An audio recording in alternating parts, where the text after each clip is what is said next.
Hey, what is up, mortals? It is the Joey Bosco Show here, and before we get into today's video, there's something I'd like to say. I'd like to let you all know that we have a merch store. Some of the items in it are only available for a limited amount of time, so if you're interested, go into the description and check it out. Each purchase helps us make more content.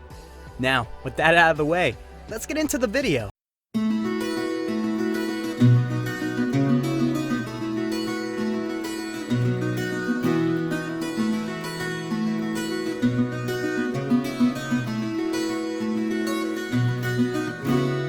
After getting into UA, besting Bakugo in battle training, and becoming class president, Midoriya and Class 1A went to the USJ for rescue training, only to be interrupted by a portal of black smoke with a pale hand reaching through it. Following the hand was a face covered by a disembodied hand. Following the hand-masked face, the portal burst open with more and more villains, flooding into the USJ.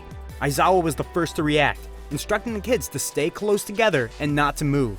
After taking charge, he instructed 18 to keep the class safe and inform the students that they were villains. The one with the hands all over his body made their intention clear: to kill All Might. He immediately threatened the students in an attempt to bait him out. Planning to take the villains alone, Eraserhead started instructing the students. As he jumped into battle, Ida and Midoriya started instructing everyone out of the building, with Izuku getting distracted and looking back in amazement at Aizawa. Ida caught his attention again, telling him, "Focus, we have to evacuate. There's no time for analysis." But it was too late. A man seemingly made of his dark mist appeared in front of them. He introduced the group as the League of Villains and reaffirmed what they were there to do. Bakugo, Kiroshima, and Midoriya were the first to react, going on the offensive. Katsuki and Ejiro went with a full frontal attack, using a right hand and a left hook powered by their quirks respectively. Using this as a distraction, Midoriya charged up to 5% of One For All into his legs and ran behind them as if charging for a frontal attack just as his classmates were. As the two in front of him made contact, he jumped into the air, flipping over the Mistman and threw two of his capture knives that were sheathed in his gloves. Both of them hit their target, a metal part that he suspected was connected to a physical body in some way. His suspicions were confirmed when the tips of the knives depressed and let loose their wires, wrapping around and then electrocuting the villain, stunning him. Using the opportunity, 13 instructed the duo that attacked from the front to get back and for Izuku to get out of the building to get help. Immediately, Midoriya gained some distance as the other two retreated, but the villain wasn't down for long. As soon as he got up, the Mistman gave chase to Izuku. Seeing this, Katsuki and Ejiro went after him again with Bakugo screaming at the villain. Fed up with the students, he turned around and enveloped the group in a shadowy mist, teleporting some of them away, including his pursuers. By the time he was done, Midoriya was already outside.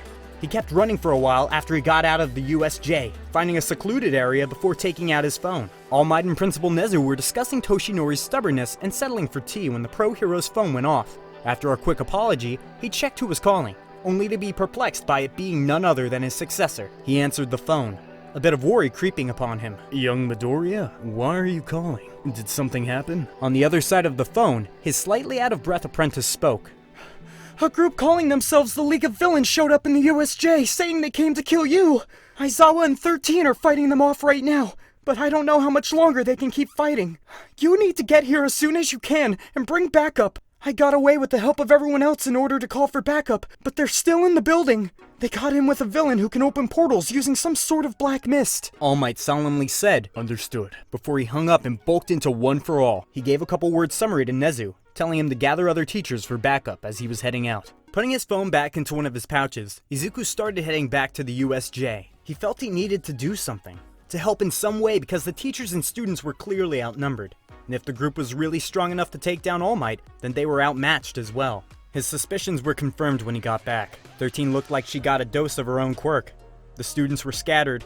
Aizawa was on the losing end of a battle, and the hand villain was approaching Sue and Mineta, who were in the water next to land. The mist villain and hulking bird-faced villain with its brain showing were standing near Aizawa and the rest. Now, before we get back into the story, I would like to say that we've got a second channel called Anime Deep Dive. Anime Deep Dive is a channel based on a variety of anime lore. If you're interested in content like this, make sure you click the icon on the top right corner or check the description below for a link to the channel. Now, with that out of the way, let's get back into the story. One For All coursed through his legs and he ran at them faster than he had ever moved before. In this urgent situation, he was able to push himself to 8% of One For All. In what felt like an instant to him, he was on top of the hand cover villain, pushing his head into the ground with one hand, crouching on top of his back, and a hunting knife in the other hand pressed against the back of the villain's neck. The man dug his hands into the ground, starting to disintegrate where he touched. Shaking in anger, he said one word, "Nomu," and it sounded like a command. Before Izuku could even attempt to figure out what it meant, he was sent flying into the water in front of him in one swift hit by the giant bird-headed villain. The Hand Man kept his attention on Midoriya, more and more anger and bitterness driving his actions. He hastily grabbed his face, only for nothing to happen. The man addressed Aizawa. You really are pretty cool, Eraserhead. His quirk had been cancelled by the Eraser Hero, who was barely standing, beaten to a bloody pulp and ready to collapse. Before anything else could happen, the doors to the USJ opened with a boom, and a muscular blonde man stood in the doorframe, lacking his signature smile. He addressed the giant room with a simple statement. "Fear not, I am here." In only 2 quick hops, he took out a large group of villains in front of him, reached Eraserhead, and then retrieved Midoriya, Tsu, and Mineta, bringing them to a relatively safe distance away from the threat. Izuku watched as All Might went after the Nomu with a Carolina Smash, only for it to have no effect. Immediately, the creature returned the attack and All Might dodged. He sent another punch flying into the side of his opponent, only for the result to be the same, nothing. The hand-clad villain gloated about the Nomu's shock absorption quirk, telling the hero he'd have a better chance of ripping the Nomu apart. In response, All Might thanked the man before performing a suplex, putting the giant creature into the ground, thoroughly impressing and reassuring the students. Mineta cheered as Tsu spoke words of relief. The only one that was worried was Midoriya. Izuku knew All Might's secret, and the time limit mixed with the injury scared him. When the dust settled from All Might's attack, they found him still holding on to the Nomu, but it wasn't stuck in the ground. A portal opened where All Might had been aiming, and the top half of the creature was underneath the symbol of peace, looking up at the man with its claws digging into his side and blood dripping from the hero's mouth. He got hit where his injury was, and couldn't break free from the Nomu's grasp. The group of villains planned on dragging All Might halfway through the portals and cutting him in half by closing them in on him.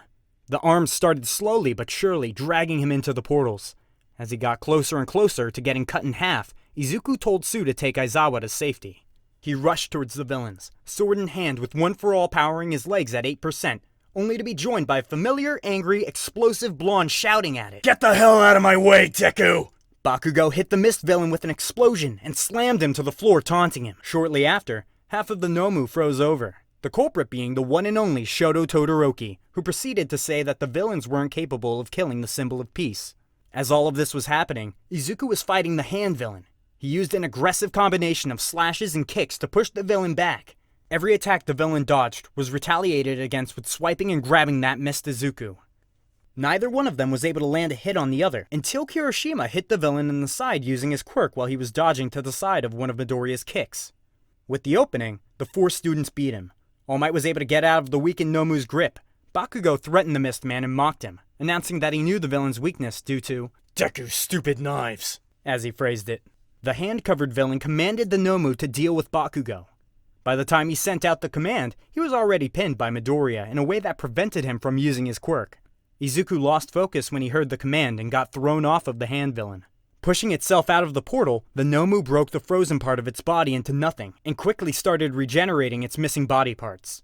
It rushed at Katsuki faster than any of the students could perceive, and just barely, All Might was able to push the blonde out of the way. Right when it seemed like the battle was going to reach its climax, the rest of the teachers appeared and surrounded the villains. Snipe made their presence known by shooting down a villain that was keeping Kaminari hostage and shooting at the Nomu. The Mist Man addressed the hand villain. "Tamura Shigaraki, we have to leave." The hand villain, Shigaraki, was being perused again by Izuku and responded in haste. Kirogiri, grab Nomu and get us out of here now. It's game over.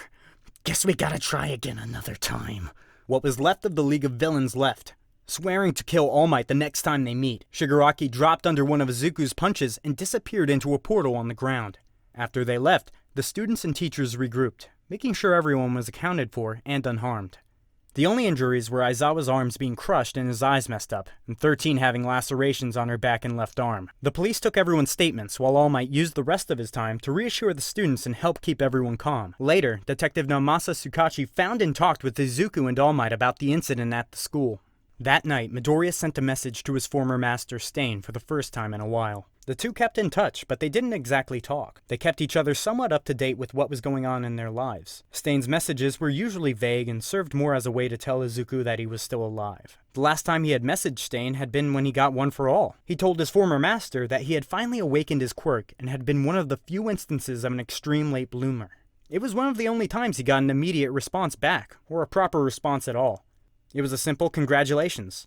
But it was more than enough to make Izuku happy. His message this time was a warning about the League of Villains, and telling him that they attacked UA in an attempt to kill All Might. He got another proper response back from Stain this time. Just a simple, got it.